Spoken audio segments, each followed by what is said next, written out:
اومدم با چند تا ترفند زمستونی. اگه ماشینت ضد یخ نداشته باشه این پولکا میزنه بیرون. حالا چیکار کنی که ماشینت یخ نزنه؟ حتما نسبت 50-50 تو ضد یخ‌ها رعایت کن. یعنی اگه 2 تا ضد یخ میریزی حتما 2 تا هم آب بریز.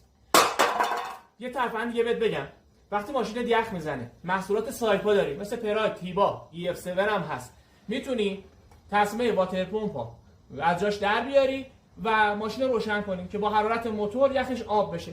ولی این ترفند روی خودروهایی که تصمیم تایمشون روی واتر پمپ جواب نمیده. اگه تو حرکت داری میری آمپرت میفته و بخاری گرم نمیکنه، حتما اول ترموستاتت رو چک کن. اگه ترموستات سالم بود رادیات بخاری رو بشور. اگه شوسی بازم فایده نداشت تعویضش کن بنداز بره. در آخر زنجیر چرخ یادت نره. حالا این زنجیر چرخ نیست.